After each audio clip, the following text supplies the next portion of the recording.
Thanks, Jane. Hello, welcome to Midlands Today with me, Nick Owen. The headlines tonight. Relief after the horror of plunging to the ground on a fairground ride in Birmingham. We were rotating backwards, probably for a couple of loops, and then the next thing I felt was pain. And we just dropped out of the sky. Since the incident last night, 2 men have been arrested by police. Also this evening, calling for greater protection for learners, the woman who was stalked by her driving instructor. 70 years on, remembering a landmark match under the Molyneux floodlights, which paved the way for European football. I think the fact that it's, 70 years and people still remember it so well, and to have this for the future, brilliant, absolutely brilliant. And with all the mist and murk in the skies above us, there's not much chance of any stargazing unless you head to Pattingham this weekend, where I'll be finding out all about their new festival just in time for Christmas.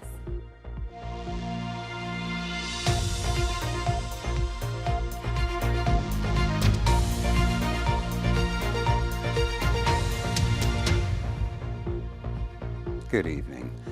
A woman who was injured when a Birmingham fairground ride failed last night has spoken of the terrifying moment it crashed to the ground while she was mid-air.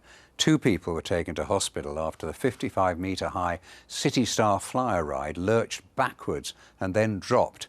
This afternoon it emerged that police investigating the incident have arrested 2 men. A cordon remains in place around the site. Giles Latcham reports. This evening in the heart of Birmingham, an investigation to establish how a fun night out went so calamitously wrong. This was the ride filmed earlier this week by the BBC, seemingly operating as normal, riders in gondolas spinning round a tower 55 metres high. Today the gondolas are tipped over, the connecting cables twisted and tangled. I'm still probably in quite a lot of shock. A BBC employee, Louise Brown, was on the ride with a colleague, Nick Wyatt, swinging at speed and at height when the incident happened. All of a sudden, we started going backwards, which I know isn't what normally happens on that ride. And I think we were rotating backwards, probably for a couple of loops, and then the next thing I felt was pain. And we just dropped out of the sky. I don't think we were right at the top when we crashed to the ground. I don't think I'd be speaking to you now if we'd been right at the top, but we were certainly still high. It felt like we were descending, but we were still pretty high up. 2 women were taken to hospital with what have been described as minor injuries. Louise was one of a further 11 patients assessed by paramedics and discharged at the scene. I thought I'd had knocked out some teeth. Thankfully, that isn't the case. But I do have sort of pain here and pain to my head. That was my immediate feeling, and I was bleeding from here. I didn't really feel much else afterwards. I just wanted to get off. I wanted them to get me off that ride. As well as the inquiry underway by health and safety inspectors, it became clear this afternoon that running alongside it is a criminal investigation. In a statement, West Midlands Police said that here last night they arrested 2 men, aged 55 and 21, on suspicion of perverting the course of justice and obstructing police officers. They said that they remain in custody being questioned. They've also appealed to anyone who has CCTV or mobile phone footage to come forward to help their investigation. The company running the ride, Danta Attractions, said they were fully cooperating with the authorities and their thoughts are with those affected. There wasn't any children on the ride as far as I'm aware, and that is a blessing because it could have been so much worse. So I think there's still a lot to process. But yeah, shock and just, I can't quite believe that it's happened, to be honest, Giles. An ice rink nearby, another Christmas attraction, is operating tonight as usual. Not so the City Star Flyer, still sealed off following an accident horrific for those involved, but one which could have been so much worse. Giles Latcham, BBC Midlands Today, Birmingham. And you can hear more from Louise Brown on Monday's BBC WM Breakfast programme from 6 o'clock. Other news now, the funeral of a Birmingham man who died when his car was crushed by a falling tree during Storm Dara has been held at a mosque in the city. 55-year-old Kahir Shaheen Hussain from Aston was killed when the tree fell in Sutton Road in Erdington on Saturday afternoon. Funeral prayers were held at a mosque in Aston before he was buried at Sutton Newhall Cemetery. A teenager has pleaded not guilty to murdering a woman close to Bescot Stadium railway station in Walsall. 18-year-old Deng Shol Majek was arrested following the fatal stab attack on 27-year-old Rhiannon Skye White on the 20th of October. The hotel worker's family have paid tribute to her as selfless, brave and funny. A trial date's been set for March next year. National Express West Midlands, which runs the majority of buses in Birmingham, the Black Country and Coventry, has announced that the cost of a single bus fare will go up on the 5th of January from £2 to £2.90. Other bus fares will remain unchanged. The new fare is slightly below the government's revised fare cap price of £3 for a single journey. A young woman who was stalked by her driving instructor is calling for more to be done to protect learner drivers. 61-year-old Ashley Watson, who ran a driving school in Gloucester, was given a 2-year suspended jail sentence. Rachel Stonehouse has been speaking to the woman, whose voice has been changed to protect her identity. All I've ever wanted was for it to stop. I didn't even ever want it to go this far if he would have left me alone. Scarlett was living in foster care when she learnt to drive at 17. That's not her real name, and we aren't showing her face to protect her identity. Her instructor was 61-year-old Ashley Watson, who ran a driving school in Gloucester. Scarlett was vulnerable, and Watson befriended her, offered her somewhere to stay, but then became obsessed with her. He would follow me, he would spread lies in the community about me, he would send me cards in the post. If I said to him, I just want to be left alone, he would send me pictures, essentially making me feel bad that he was going to end his life. When Scarlett reported him to the police, things only escalated. This CCTV footage shows her car tyres being slashed and the windows being broken. I saw him at the end of my road, sat on the corner. I caught him outside my house looking through my bin. He was always on the border of his bail conditions. It just got worse. Watson pleaded guilty to stalking in September. A Freedom of Information request by BBC News shows there have been more than 500 complaints of sexual or inappropriate behaviour by driving instructors between 2020 and 2023. The law recognises adults who have regular contact with under 18s as being in positions of trust.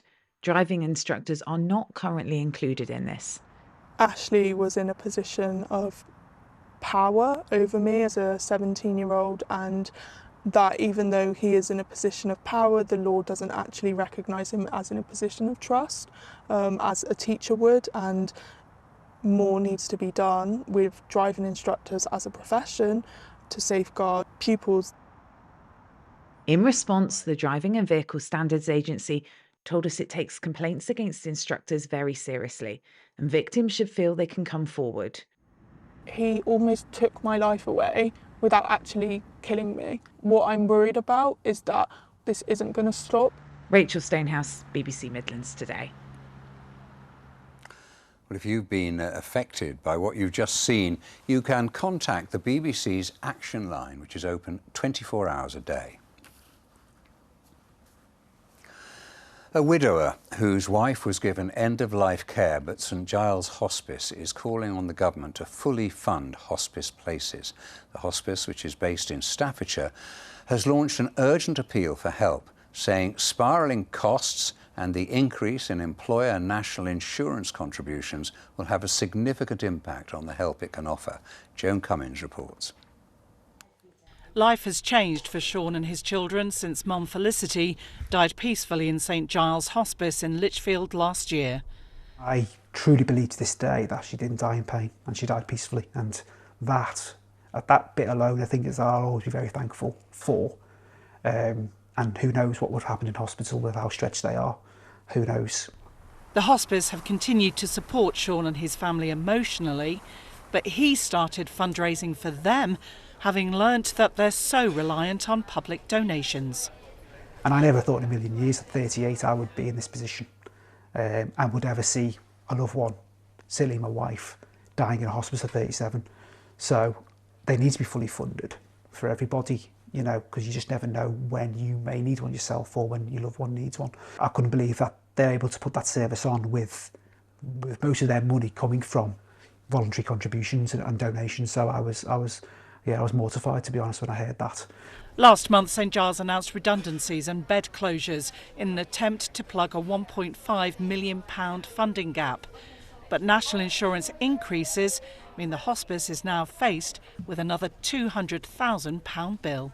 We are urging the government to make some decisions on hospice funding fairly quickly in order for the hospices who've done things like we have to make ourselves sustainable to continue to be sustainable. We do not want to cut any further services. We do not want to cut any further staff.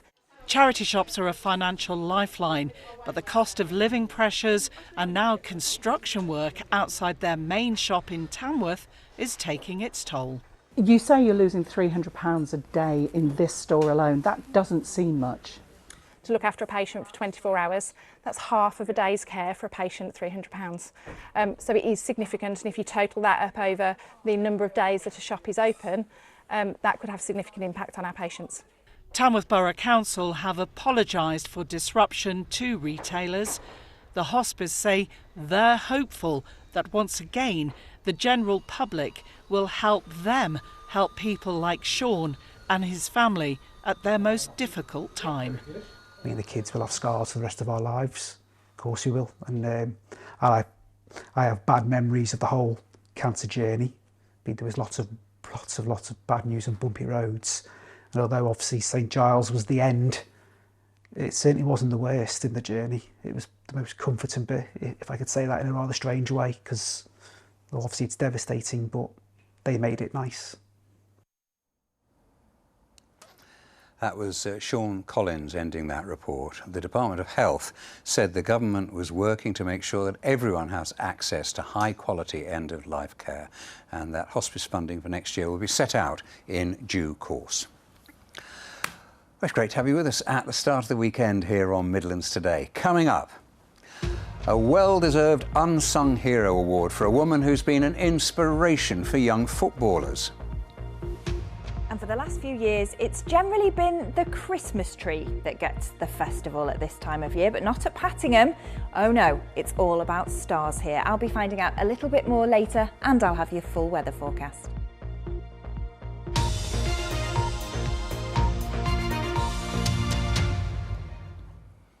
Got a crafty little teaser for you here. Have you heard of the slow food movement? You might have worked out from the name, it's a sort of the opposite of fast food. Its aims include giving everyone access to good quality, sustainable and fairly priced food.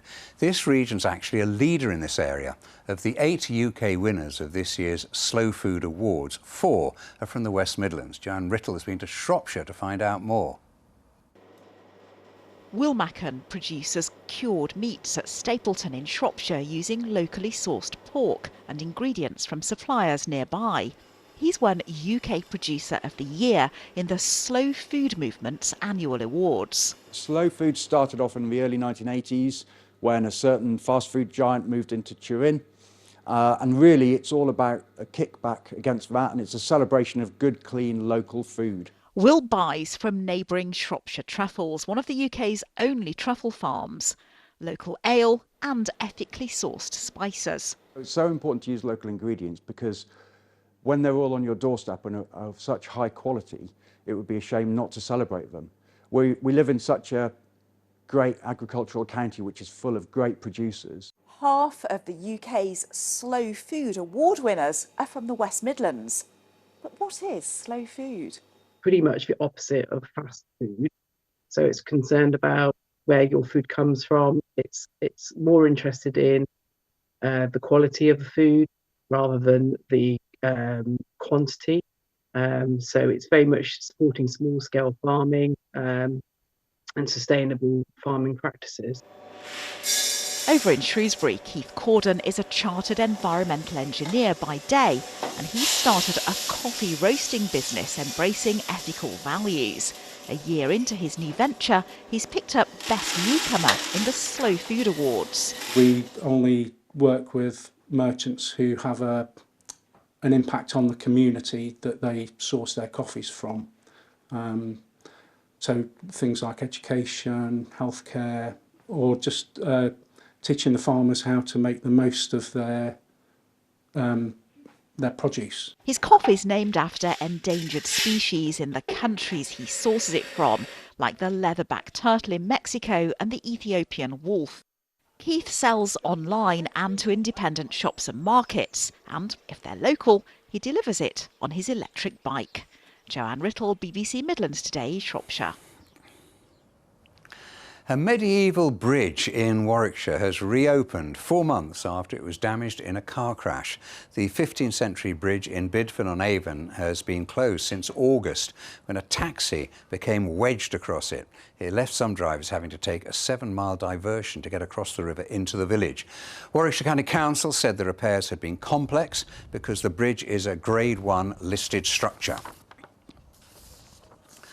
Now, if you're of a certain age, this will stir some brilliant memories. A sculpture was unveiled at Molineux today, celebrating Wolverhampton Wanderers' famous victory against the Hungarian side Honvéd Budapest 70 years ago. At the time, Honvéd were one of the greatest teams of the era.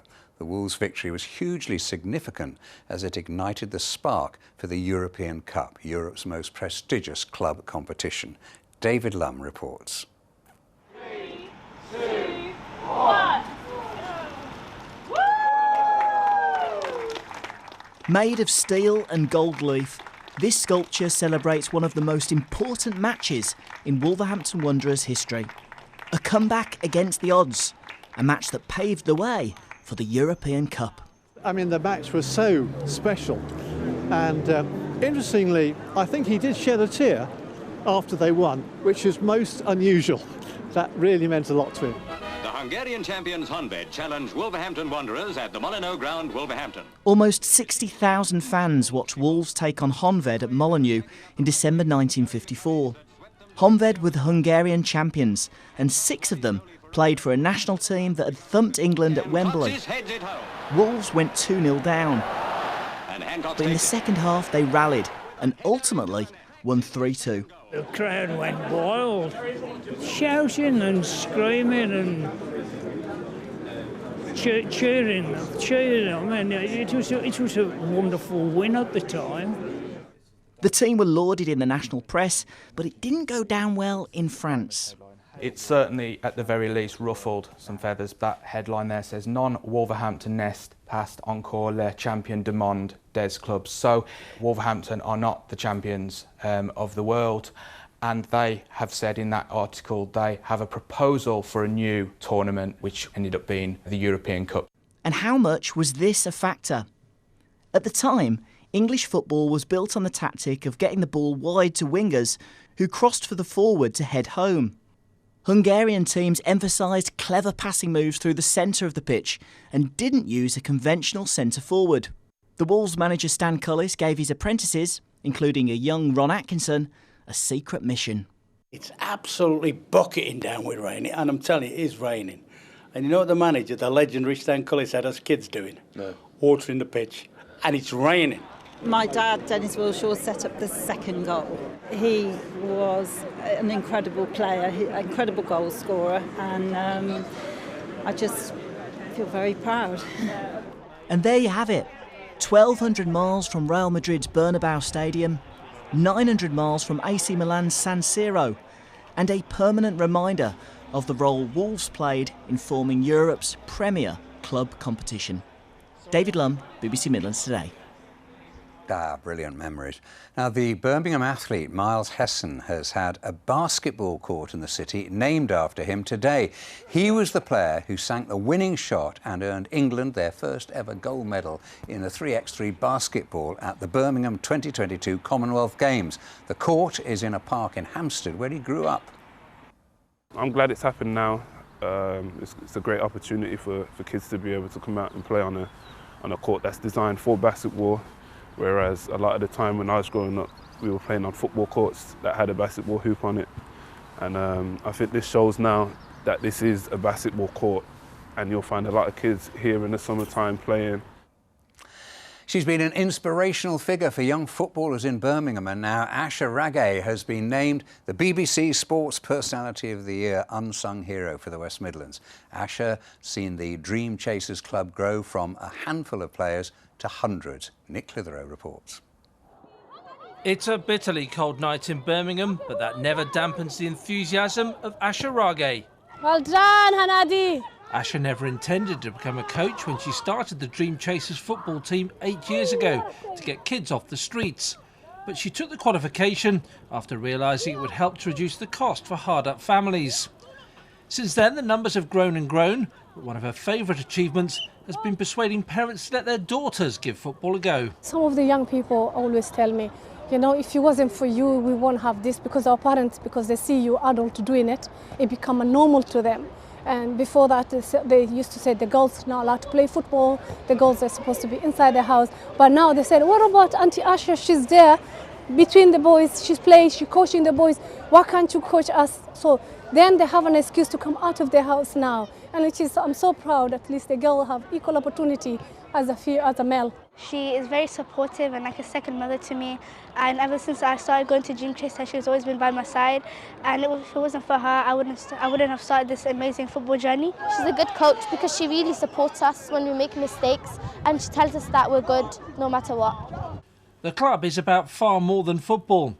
Asha opened the Dream Chaser Centre in Small Heath in 2019 to provide mentoring for people like Mustafa. He joined the club at 13 and is now passing his experience on to the next generation. It was the influence of family life on the kids she met that led Asha to start support groups for the parents as well. Support their parent to become a better parent to their own kids, and supporting the young people to become better for tomorrow. And it's not only football is not going to tackle that. You have to have a mentoring session, you have to have one-to-one mentoring, you have to be able to go into the school and support. That means the centre also hosts advice sessions on everything from job help to housing services. A team of volunteers inspired by Asha now powers the growth of Dream Chaser.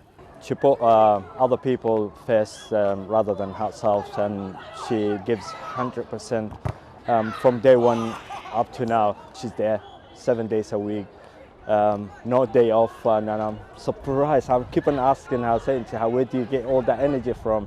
But she's an amazing person. The next ambition is to find a permanent training home of their own, but everything she's already achieved makes Asha an inspiration to others. Nick Clitheroe, BBC Midlands Today, Birmingham. Oh, well done, Asha. Right, let's find out how our dodgy old weather's looking for the weekend now. And this evening, Rebecca Wood's at St Chad's Church, Pattingham in Staffordshire, where they're hosting a new event for Christmas. Tell us more, Becky. Oh, Nick, Pattingham, of course, is famous for its Scarecrow Festival. They love a festival here. They've had a fair few Christmas tree festivals in St Chad's, but now they're branching out, one for you there, Nick, and it's all about the star this year. So the church is decorated with stars, which have all been created by the community. Mike Coop is part of the team behind it and joins me now. Mike, just tell me where the idea for the Star Festival came from. Well, we've done several very successful Christmas tree festivals, but we felt the time had come for a change. So we had a bit of a meeting 2-3 months ago, and one of our congregation, Jill Parker, came up with the idea of Follow the Star. And we all sort of got into that, and it's developed from there. So there's a team of us have been working to set up this beautiful event in this lovely church. We need to point out that Jill made these beautiful star chandeliers, which are either side of you. She's very proud of them. She's done a great job. There are 38 stars. The whole community's got involved, haven't they? That's correct, yes. And it's important for the church that everyone does that. Well, it's individuals, it's organisations, it's children's nurseries, that sort of thing. The school have done a lot. So it's the whole village, basically, have tacked onto it. And as you say, we've got 38 samples here. And they're all on view for the next couple of days, so we welcome people to come and have a look, you know. And quickly, Mike, why do you think Pattingham are so good at festivals? It's almost a tradition now in Pattingham. It's part of the fact it's a beautiful village. The church is a very strong centre, focal point of the community. And people just love the combination of the two, and it works. Thank you very much, Mike. You were absolutely shrouded by a star there, I think. So, is it weather for stargazing? No, it's not, because we've got that mist and murk still in the skies above us. But through this weekend, a change is on the way and it is going to be much brighter. Let's take a look at what we can see through the next few days. We will see some blue sky, we will get some sunshine. A real change is coming. But by the time we head through to Sunday, I'm afraid we are going to start to get more cloud in the skies above us, although it is going to get much warmer. So out there at the moment, we have got low pressure to the north and the south of us, and to the east and west, we've got high pressure. We are going to see a change. We are going to start to see a cold front sinking its way southwards, and then that high pressure is going to build in, and that will start to settle things down into next week, but our wind direction is going to change. So through the next few hours, we're going to keep that area of cloud which is sitting over the top of us, and then we get that cold front sinking its way across us. There is some drizzle out there at the moment, and there will be some patchy rain on that front, but behind that, skies are going to start to clear, and our temperatures overnight around about 4 Celsius. So we start off tomorrow with that clearing happening. There is going to be some brightness, I promise you. There will be some sunshine for a time, but then we're going to start to get high cloud filtering its way in. That high cloud is going to make that sunshine a bit more hazy through the afternoon, but the sunshine helping the temperatures a bit, around about 7 or 8 at best. During the overnight period, we start to enter into a new air mass, and it is going to be a warmer air mass, but there's quite a lot of moisture in it. So that means we are going to have clouds sitting over the top of us during the overnight period, with our temperatures starting to rise through the night. So by the time we head into Sunday morning, we'll actually be back into double digits, and we're going to stay that way through the day on Sunday. So there will be a few brighter breaks in there, but it's going to be a largely cloudy day. Temperatures back into double figures into next week. It gets more unsettled before it starts to cool down as we head towards Christmas. I'm not saying it's a white Christmas though, Nick. But you never know. Becky, thank you. And that was the Midlands Today. Amy Cole will be here at 10:30 with your late update. But from all of us here, bye for now. Have a wild weekend.